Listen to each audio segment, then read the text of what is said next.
Hello, everyone, and welcome back to Isaiah for Latter-day Saints. Today, we are going to be doing Isaiah 48, and this is going to be kind of nice because we're finally back in the Book of Mormon, and we'll be back in the Book of Mormon for the rest of the Book of Isaiah. 48 through 55 are included in the Book of Mormon. Not all of 55. I think 55 is in pieces in the Book of Mormon, but it's nice to finally be back here for a while. So we'll be here. The rest of the Isaiah that is in the Book of Mormon is here in this chunk. So 48 through 55 will be in the Book of Mormon, and then once we're done with that, there's basically no more Isaiah in the Book of Mormon. There is a little bit in Trito Isaiah. I mentioned this before, but there is not a huge amount. So we are just going to be finishing up here, and like I said, it's going to be nice. So let's just continue on here looking at some of the Isaiah stuff that we don't always understand because we get it in the Book of Mormon, but it's slightly out of its context. And so this is nice to actually see it in its context. And so we need both things because the text has been a little bit messed up in the Old Testament, so we need the Book of Mormon's version to sort of make sense of everything. There's also some interesting changes made here, explanatory changes that Joseph Smith made in this chapter, in chapter 48, but we can make sense of it pretty well. So let's just begin at the beginning here and plow through this. I'm going to be using a delightful little book called The Book of Mormon, The Earliest Text. It's by a chap named Royal Skousen. He is a very good Book of Mormon scholar, at least as far as this stuff goes. He's been working on this project since 1988. That's as long as I've been alive. And he has done a very good job at looking at all the changes made to the Book of Mormon from the very beginning through the present. And you go, well, what changes in the Book of Mormon? I didn't know there were changes. Well, that's because what happened was Joseph Smith would dictate the Book of Mormon to his scribes. His scribes would write it down, but sometimes they would write something down, and if it wasn't right, apparently Joseph wouldn't be able to sort of see the next line of translation unless it was changed. But that apparently did not always happen. And so sometimes they would go back and fix it later, or Joseph would go back and have it fixed later. And he actually Joseph himself made revisions to explain things in the Book of Mormon in his own lifetime. And so we'll get a few of those here. You have to understand, when you're translating something straight out of a Semitic text, it is not going to be pretty when you're doing it the first time around. It's not going to read well in English. And the original Book of Mormon doesn't read well in English because it's a translation from a Semitic text. And so that first Book of Mormon just doesn't read well. And so Joseph went back and tried to fix things. And he fixes some things that didn't make any sense because it was a direct translation. And sometimes he adds explanatory notes. So those are very helpful to us to see how he was thinking about things and different ways in which we can read the text, right? And so we'll talk about some of that stuff here today. So Isaiah 48, he says, "Hear ye this, O house of Jacob, which are called by the name of Israel, and are come forth out of the waters of Judah." And Joseph Smith adds, "or out of the waters of baptism," and that's interesting, "who swear by the name of the Lord and make mention of the God of Israel, yet they swear not in truth nor in righteousness. Nevertheless they call themselves of the holy city, but they do not stay themselves upon the Lord, the God of Israel, who is the Lord of hosts. Yea, the Lord of hosts is his name. Behold, I have declared the former things from the beginning, and they went forth out of my mouth, and I showed them. I did show them suddenly, and I did it because I knew that thou art obstinate, and thy neck is an iron sinew, and thy brow brass. And I have even from the beginning declared to thee, before it came to pass I showed them thee. And I showed them for fear lest thou should say, Mine idol hath done this, and my graven image and my molten image hath commanded them. Thou hast seen and heard all this, and will ye not declare them? And that I have showed thee new things from this time, even hidden things, and thou didst not know them? They are created now, and not from the beginning. Even before the day when thou heardest them not, they were declared unto thee, lest thou shouldst say, Behold, I knew them. Yea, and thou heardest not, yea, thou knewest not, yea, from that time thine ear was not opened, for I knew that thou wouldst deal very treacherously, and wast called a transgressor from the womb. Nevertheless, for my name's sake will I defer mine anger, and for my praise will I refrain from thee, that I cut thee not off. So what is going on here? We have to remember the context. So in the previous chapter, this is Isaiah 47, he's talking about the destruction of Babylon, right? When the Assyrians come in and destroy Babylon, and it says, thus shall they be unto thee, with whom thou hast labored, even thy merchants from thy youth. They shall wander every one to his quarter, none shall save thee, right? So these people, they've known these people their whole lives, and now suddenly the Assyrians are their enemies, and they're having problems. And then he shifts from talking to Babylon to talking to Israel. And this has a certain rhetorical effect, because I'm just talking about how Babylon's going to have all these hard times because of the Assyrians. But then we get this talking to Israel and saying, okay, all these bad things are going to happen to Babylon, and this is something that is going to save you. I'm going to do something totally new. I'm going to save you from Babylon. And so that's the context in which this has to be understood. So by itself, and it's in the Book of Mormon, you get a little bit of a setup here, because he explains, this is in the previous chapter, this is 1 Nephi 19, he says, wherefore I spake unto them, saying, hear ye the words of the prophet, who are a remnant of the house of Israel, a branch who have been broken off. Yea, hear the words of the prophet, which were written unto all the house of Israel, and liken them unto yourselves, that ye may have hope as well as your brethren, from whom ye have been broken off. For after this manner has the prophet written. So he's saying this is supposed to give you hope, actually. And he says he's doing this so that you believe in the Lord their Redeemer. I did read unto them that which was written by the prophet Isaiah. And then he goes into this.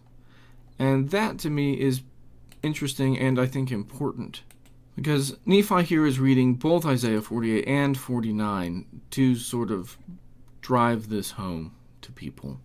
And so you have to remember that the Babylonians, that Isaiah is talking about Babylonian issues during the Assyrian period, and Nephi says, oh, this works, this is exactly what happened to us.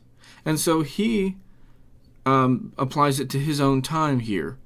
And you'll see that it actually does work very well in both time periods. That's why it is the way it is, because Isaiah is talking about things in his own time during the Assyrian period, but some of things work uncannily well for a later period too.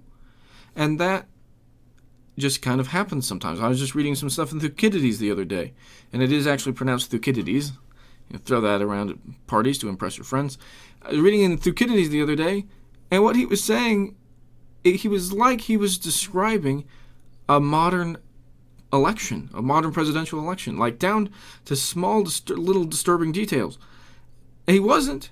He was writing forever ago. Thucydides is way back in the day, but there he was writing about something that felt like it could have been written yesterday.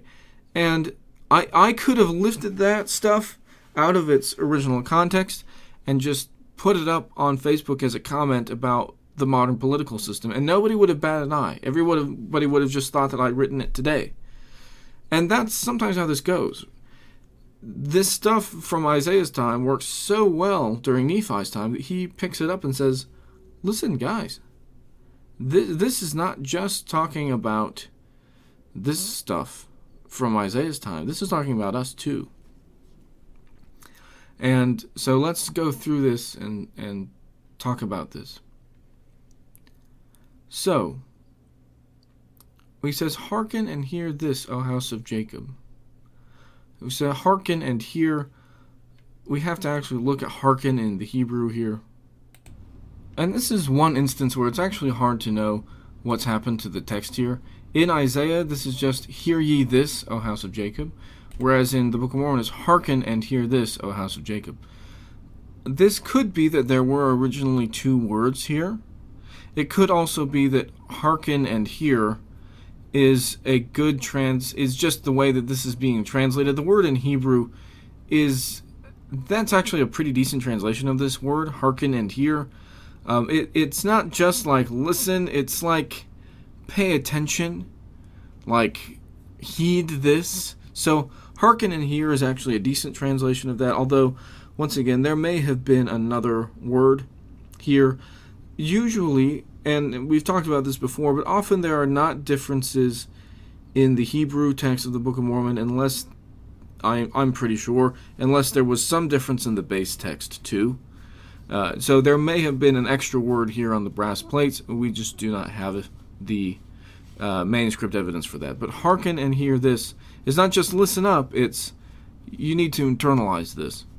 O house of Jacob, who are called by the name of Israel, and are come forth. So this is, once again, he's using the Jacob-Israel parallelism. He's been using that throughout this section.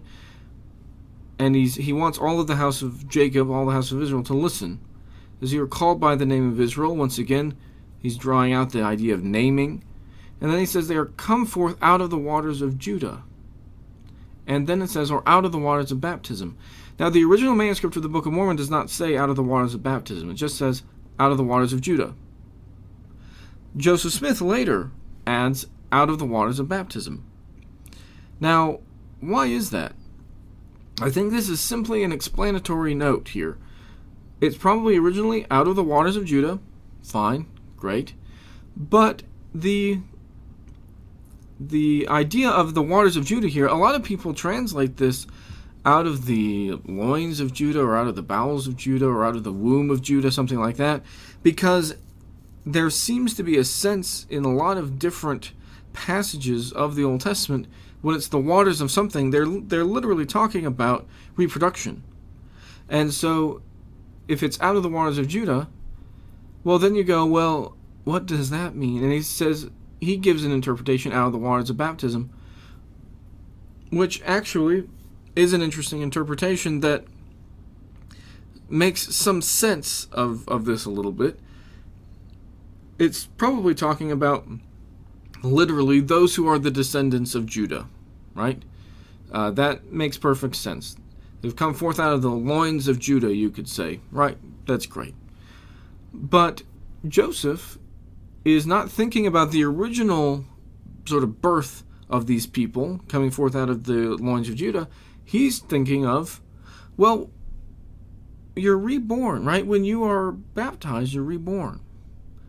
And so, even though this is just talking about the descendants of Judah, Joseph Smith is trying to make this more universal and say, actually, guys, we don't have to read this in such a restrictive way. We can read this more universally and say, out of the waters of baptism, and then we've applied this to everyone.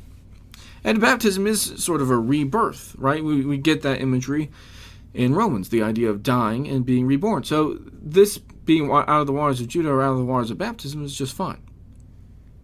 It's not original to the text, but Joseph is taking this and likening it, as it were, to all of us. And I appreciate that he would do that here. So he says, who swear by the name of the Lord and make mention of the God of Israel, yet they swear not in truth nor in righteousness. So they've come forth out of the waters of Judah, these people that have come from the loins of Judah. They swear by the name of the Lord, and they make mention of the God of Israel. There's a nice little parallelism there. They're swearing by the name of the Lord. They use the name of the God of Israel all the time, but they swear not in truth nor in righteousness. And this is what you get in the Ten Commandments, taking the name of the Lord in vain. That's what they're talking about here. They use the name of the Lord all the time, but they're not doing it truly. They're not meaning what they're saying. It says, nevertheless, they call themselves of the holy city. So they're like, oh yeah, we're the ones from the holy city, but they do not stay themselves upon the God of Israel.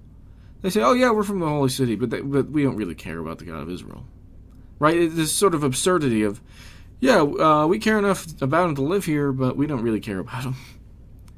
Who is the Lord of hosts? Say the Lord of hosts is his name. And this part is interesting. Who is the Lord of hosts? We get, once again, the idea of the God of armies. It says the God of armies is his name. So they're trifling with this God who is the God of armies. Obviously, that is not really going to end well. But that's the whole image that we're getting here of, oh yeah, we worship Jehovah, I guess, yeah, whatever, not a big deal. And Isaiah is saying, do you realize who you're dealing with? You realize that this is the Lord of hosts, right? You can't just take this in such a trivial way. Behold, I have declared the former things from the beginning, and they went forth out of my mouth, and I showed them. I did show them suddenly. He's saying, listen, I told you about everything that was going to happen, and I told you about it from the beginning. And then I showed you, look, see, I said this was going to happen, and then it happened. And just people were not getting this. He's saying, you guys don't really understand what's happening here, do you? And when you go back here and look at the Hebrew, the idea, it's a little bit different, actually. These parts are a little bit different from what you get in the King James. And there is, of course, a certain logic to that based on what we've said about the editing here. But you'll notice that they are different. And so the base text here is different. And so clearly that number of Deutero-Isaiah having roughly half of that being late biblical Hebrew, that actually does make some sense. A lot of this has been reworked slightly. And once again, sometimes the small changes make a big difference. And once again, it may even be more different in the Hebrew, but there's only making the very basic changes that you would need to make. We've talked about this with the Isaiah scroll, how the language is updated, but the meaning is not always really substantially different. But this is pretty different. It says, I did show them suddenly.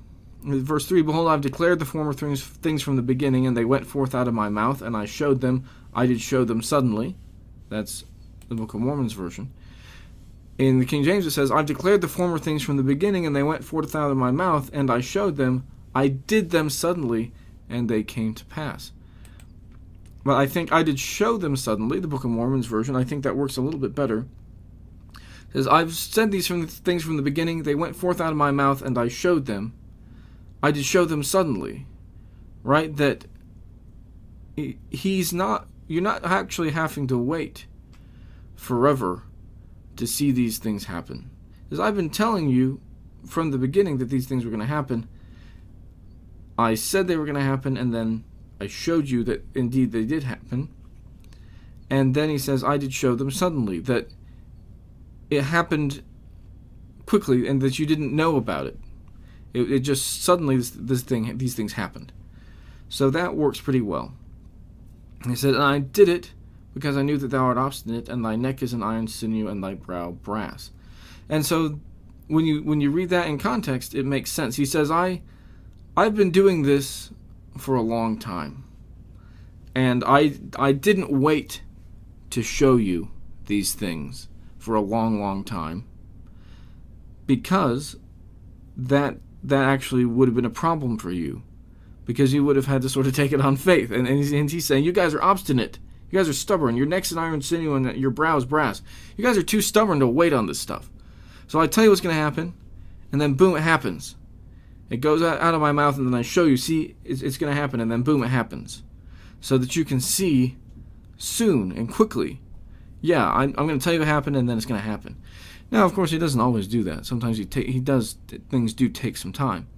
But he often will tell you quickly, this is going to happen, and then boom, it happens. So that they can literally see, oh yeah, I guess it did happen this way. He says, I have even from the beginning declared to thee, before it came to pass I showed them thee, and I showed them for fear lest thou shouldst say, mine idol hath done this, and my graven image and my molten image hath commanded them. He says, I've done this from the beginning. From the very beginning, I've told you what was going to happen. Before it came to pass, I showed what was going to happen to you. And I showed this stuff to you because if I didn't, I knew you would say, oh, well, my idol did it. So if God says that something is going to happen before it happens, and then it does happen, then people can't say, oh, well, it was my idol. And God says, no, it wasn't your idol. I said this was going to happen, and then it happened. Obviously, this was me. This was not your idol. And so that's the point here, that he's saying, listen, if I'm calling this way before it happens, and then it happens, this has got to be my doing. Can't be your idol. and you can't claim that your idol did it. Now, if it's after the fact, then God says, "Oh, that was me," then people can say, "No, it wasn't you, it was the idol." But if he calls it, and then it happens, they have to believe that it's him. And that's his point here. "As thou hast seen and heard all this, and will ye not declare them? And that I have showed thee new things from this time, even hidden things, and thou didst not know them? As you've seen and heard all of these things, and will ye not declare them?" That's a little bit odd. Declare here should maybe be translated acknowledge, right? And once again, since it's the same in the King James as in the Book of Mormon, in this word declare, I think that we can do this. When you see it and it's the same word, you can say, okay, the base text was the same. So I can go back to the Hebrew and have a certain level of confidence that the base text was basically probably roughly the same, at least giving you the same idea. So declare, so I can go back and look at the Hebrew here, and declare is probably something like acknowledge. So you've seen and heard all this, and will you not acknowledge them? Will you not acknowledge these things? You've seen and heard all this, and you're going to pretend like this never happened, right? Because they are pretending like this has never happened. They're pretending like God didn't just totally call all of this before it happened. That Isaiah didn't tell them that all this stuff was going to happen with the Assyrians. And he's saying, guys, you can't do this. I said what was going to happen, and then it happened. So you need to realize that what I'm saying is true here. And I think that's kind of important for him, is to be able to say, listen, guys, I said this was going to happen, and then it happened. This is kind of a big deal. You need to realize that this shows that Jehovah really is God. It says, "And that I have showed thee new things from this time, even hidden things, and thou didst not know them." He's saying, listen, I'm showing you new things that have been hidden, things that you did not know before. So you cannot say, "Oh, I already knew it. My idol told me." No, you can't say that. These are new things that I'm telling you right now. This is totally different. And that's kind of key. He says, "They are created now and not from the beginning. Even before the day when thou heardest them not, they were declared unto thee, lest thou should say, Behold, I knew them." And you can't say that you knew this before. This is brand new stuff. And when it says from this time, there we should really be thinking about future. So it's almost like from now on, I'm going to show you hidden things that you didn't know before. So you can't just claim your idols told you already. These are new things. They're created now. These are not from the beginning. These are new things that I'm telling you that you did not know before. And there, in 7, that's the idea here. He's saying, these are new things. You can't claim your idols already told you. This is all brand new. And he says, "Yea, thou heardest not, thou knewest not. Yea, from that time thine ear was not opened. For I knew that thou wouldst deal very treacherously, and was called a transgressor from the womb." He's saying, you guys didn't know. You're saying, "Oh yeah, we already knew this." You didn't know. And these new things that are going to happen now, these are things you've never heard of before. And these are things that only I can do. So he's saying, I'm going to tell you something else that's going to happen in the future. And these are things that you didn't know before. And I'll tell you what that stuff is. And he says, and you guys aren't doing, I'm not doing this because you somehow deserve it. In fact, I knew that you guys were going to do this. He says, you were called a transgressor from the womb. You've dealt very treacherously. From the womb, he's not talking about people being evil from the womb. This is from the beginning of the nation. They have dealt treacherously with him. So he says, okay, so I've saved some stuff. I've saved some stuff that I've never told you before. And now I'm going to tell you so that when it happens, you can look back and say, he said it was going to happen, and then it happened. And so that's what we get in 9, is he's setting up that this is going to happen. He says, nevertheless, for my name's sake will I defer mine anger, and for my praise will I refrain from thee, that I cut thee not off. As you guys, I know you guys are a transgressor from the womb, but for my name's sake, I'm not going to be angry with you. I'm not going to destroy you. You guys have done all this kind of bad stuff, but I'm not going to hold it against you. I'm going to keep you around. And this is what's going to happen in the future. And then he continues in verse 10 to sort of explain that. So as we continue here, he says, "For behold, I have refined thee. I have chosen thee in the furnace of affliction. For mine own sake, yea, for mine own sake will I do this. For I will not suffer my name to be polluted. I will not give my glory unto another. Hearken unto me, O Jacob, and Israel my called, for I am he. I am the first, I am also the last. Mine hand hath also laid the foundation of the earth, and my right hand hath spanned the heavens. I call unto them, and they stand up together. All ye assemble yourselves, and hear. Who among them hath declared these things unto them? The Lord hath loved him. Yea, and he will fulfill his words which he hath declared by them, and he will do his pleasure on Babylon, and his arm shall come upon the Chaldeans. And also saith the Lord, I the Lord, yea, I have spoken, yea, I have called him to declare, I have brought him, and he shall make his way prosperous. Come ye near unto me. I have not spoken in secret. From the beginning, from the time that it was declared, have I spoken, and the Lord God in his Spirit hath sent me. Thus saith the Lord thy Redeemer, the Holy One of Israel, I have sent him. The Lord thy God, who teacheth thee to profit, who leadeth thee by the way that thou shouldest go, hath done it. Oh, that thou hast hearkened to my commandments, then had thy peace been as a river, and thy righteousness as the waves of the sea. Thy seed also had been as the sand, the offspring of thy bowels like the gravel thereof, and his name should not have been cut off or destroyed from before me. Go ye forth of Babylon, flee ye from the Chaldeans, with a voice of singing declare it. Tell this, utter to the end of the earth, say ye, the Lord hath redeemed his servant Jacob. And they thirsted not. He led them through the deserts, he caused the water to flow out of the rock for them. He clave the rock also, and the waters gushed out. And notwithstanding he hath done all this, and greater also, there is no peace, saith the Lord, unto the wicked." So what is this here? He says, "For behold, I have refined thee." And this is, I think, similar to precious metals being refined, gold and silver being refined. He says, "I have chosen thee in the furnace of affliction." As you have become who you are through this furnace of affliction. I have chosen thee in the furnace of affliction. I've refined you in this furnace.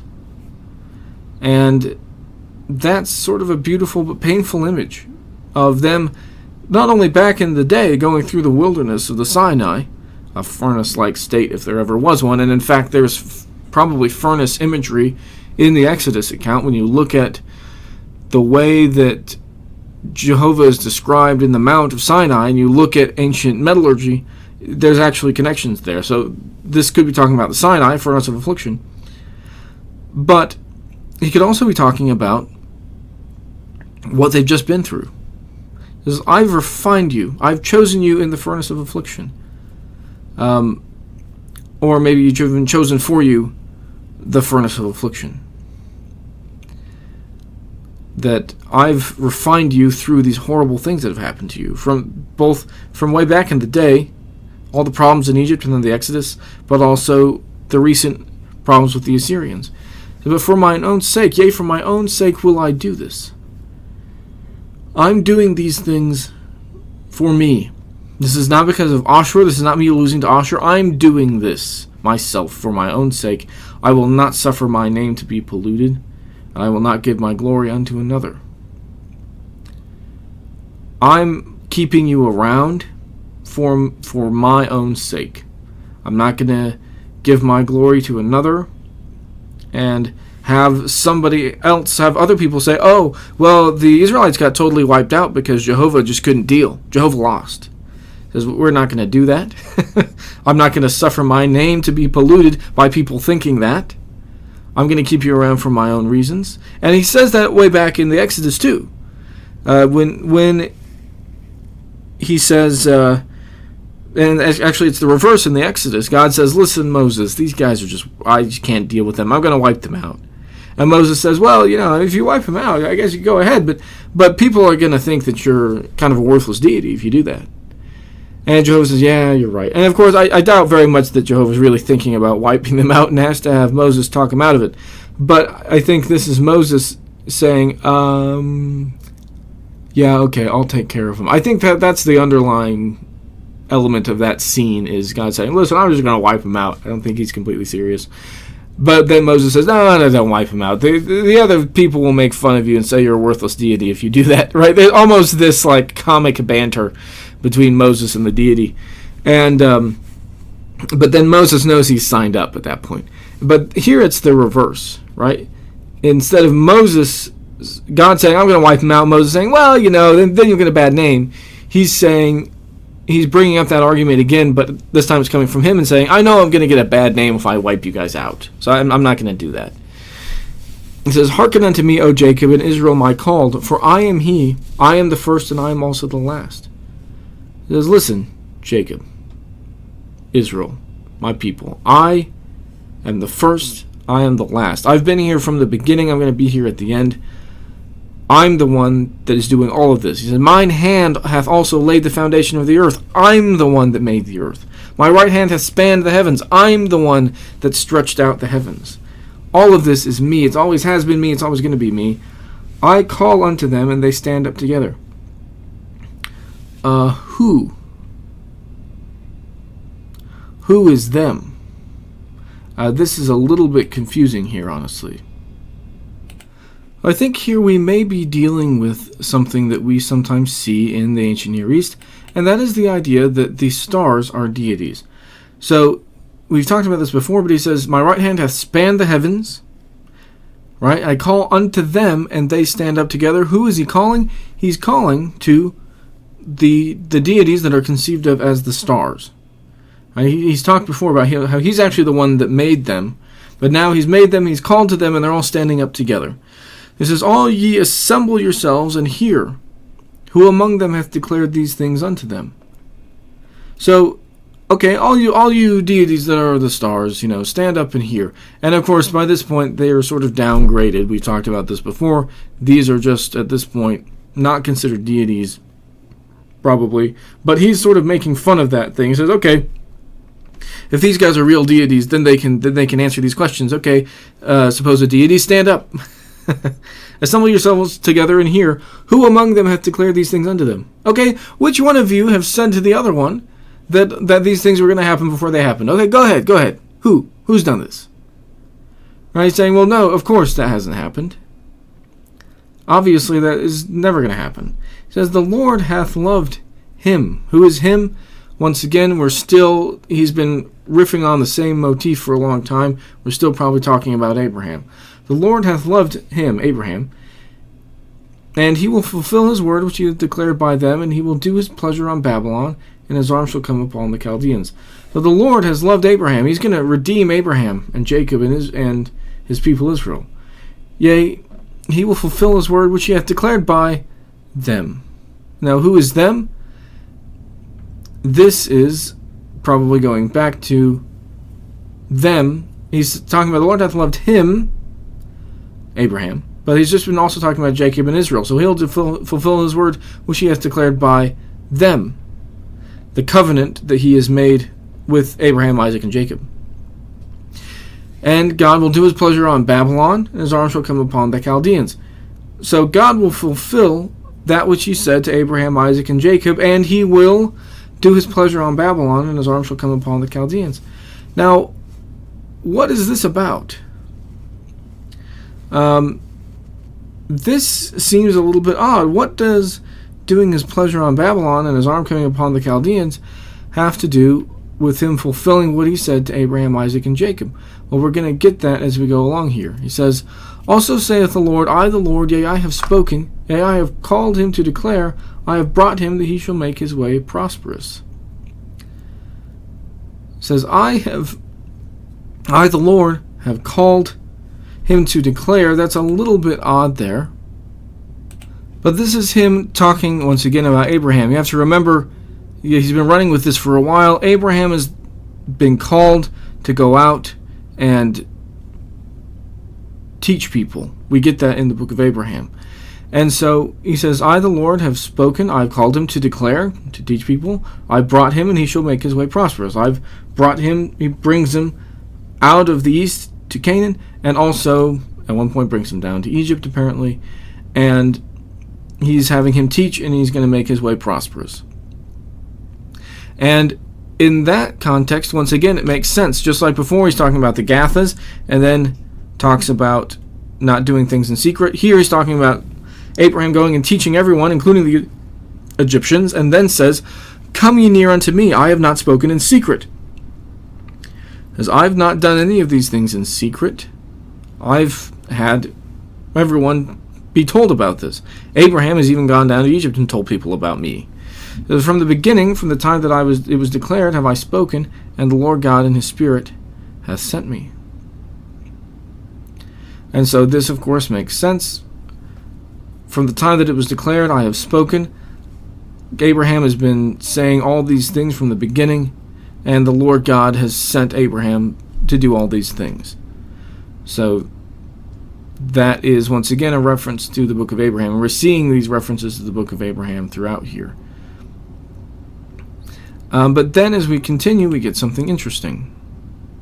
Let's just finish here. It says, "And thus saith the Lord thy Redeemer, the Holy One of Israel, I have sent him. The Lord thy God, who teacheth thee to profit, who leadeth thee by the way that thou shouldest go, hath done it. O that thou hast hearkened to my commandments, then had thy peace been as a river, and thy righteousness as the waves of the sea. Thy seed also had been as the sand, the offspring of thy bowels like the gravel thereof. His name should not have been cut off nor destroyed from before me. Go ye forth of Babylon, flee ye from the Chaldeans. With a voice of singing declare ye, tell this uttered to the end of the earth, say ye, the Lord hath redeemed his servant Jacob. And they thirsted not. He led them through the deserts. He caused the water to flow out of the rock for them. He clave the rock also, and the waters gushed out. And notwithstanding he hath done all this, and greater also, there is no peace, saith the Lord, unto the wicked." So here, he says, "Thus saith the Lord thy Redeemer." So this is an emphatic statement.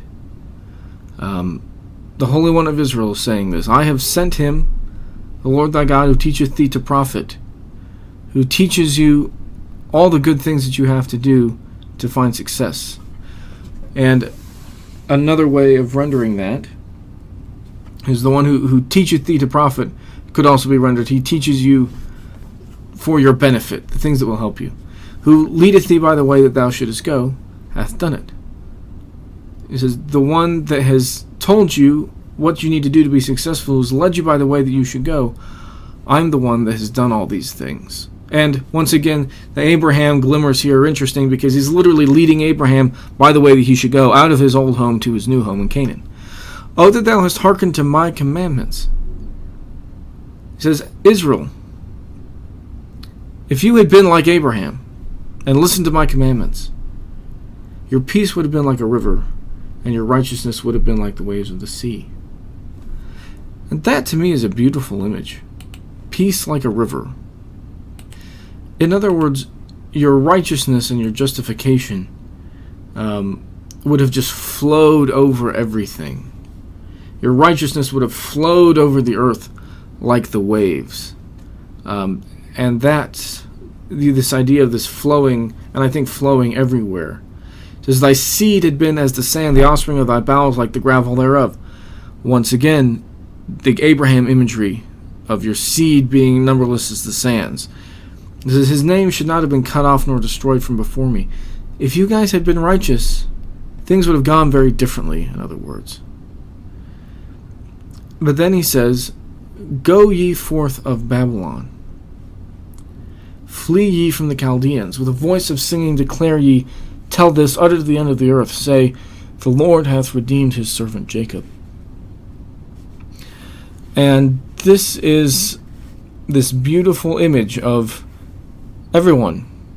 I know you're in Babylon right now, but someday you are going to be able to go forth from Babylon, away from all of this.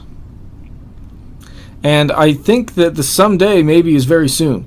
Remember, we talked before about his discussion of what was going to happen to the Assyrians, of the Assyrians destroying Babylon. I think what has happened is the Assyrians come in, they take out Judah, they deport people, all over, but some of them are, a lot of them probably are in the Babylon area. So then he says, listen, the Assyrians are going to attack again. Now is a good time to get out of Dodge, because they're going to be distracted. So he's literally, this someday is like very soon. He says, guys, now is a good time to get out of Babylon. Get out, flee from the Chaldeans. With a voice of singing, declare this, tell this, utter to the end of the earth, say ye, the Lord hath redeemed his servant Jacob. And listen, this thing with the Assyrians attacking Babylon, this is your chance to get out of there and come back. And you can tell the whole world, look, the Assyrians were brought in to punish us. The Assyrians are now being brought into Babylon to save us. God's redeeming his servant Jacob. If you get out, it'll be just like the Exodus. Remember in the Exodus, they thirsted not. He led them through the deserts and caused the water to flow out of the rock for them. He clave the rock and the waters gushed out. These stories from the Exodus where rocks are being broken and water's coming out. Moses is hitting the rock or talking to the rock or whatever. And the water's flowing out. It's different in different versions of the story. That's what he's saying here. This is what's going to happen. Now is your chance to get out of here. Get out of Babylon right now. And God will help you come out through the desert and do this. Now, what's interesting is that I'm not sure this happened. I don't know if anybody listened to him and did this. They may have. But what's great is that this is actually going to happen later.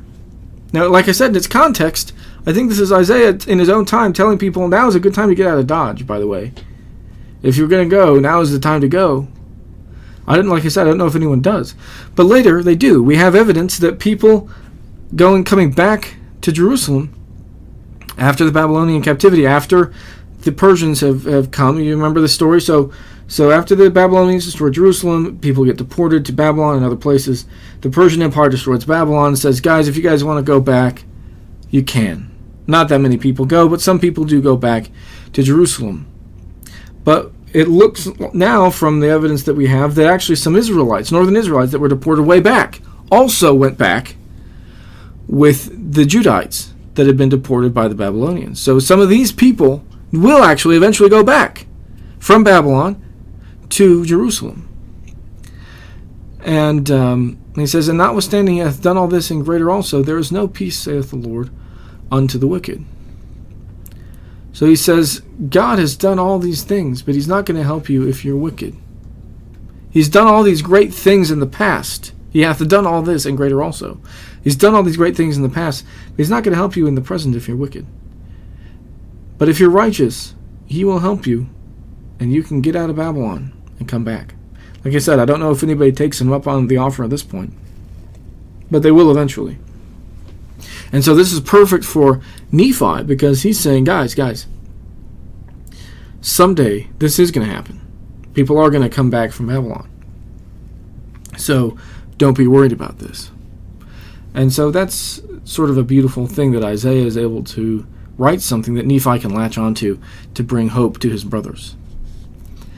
And this chapter, when you think about this, there's a certain logic to all of this as we go through the whole chapter. So he says, listen, you guys have Israel has not been great. They've had a lot of problems. But I'm proving to you that Jehovah is God because he's said all these things and then they happened. And I'm going to help all of you now by bringing in the Assyrians on the Babylonians. You guys don't deserve it. But I'm going to bring the Assyrians in on the Babylonians. I'm going to disrupt things enough for you guys to get out and come back if you want to. And you guys should have listened to me before. We wouldn't have had any of these problems if you'd listened to me before. But you didn't. So now is your chance. Get out and come back. And like I said, I don't know if anyone does. But he's telling them now is a good time. And what's great about this is that even though maybe nobody takes him up on this, they will eventually. And eventually people will come back from Babylon. And I like that because it reminds us that sometimes maybe we get second chances. I think sometimes we look at things that maybe God wants us to do. We feel prompted to do something. but then we just don't do it. And then we think, well, maybe my chance is done. Maybe I blew it. But this is saying, well, maybe not. Yeah, these guys maybe didn't do anything. I know of no record of big movements of people leaving at this point from Babylon. But we do know that this happened later. And so maybe that's comforting to us. That, yeah, these guys maybe missed their chance at this point, but they didn't later. And God helped them to come back, just like the prophet said that they should. So anyway, this one's there's a little bit of strange things here. We had some stuff with the deities all standing up together to be judged, and some kind of weird things. But 49 will continue to help us understand this, and we'll just keep on keeping on with that. Thankfully, once again, we're in the Book of Mormon, and we'll just keep on going with this, and we'll see you guys next time.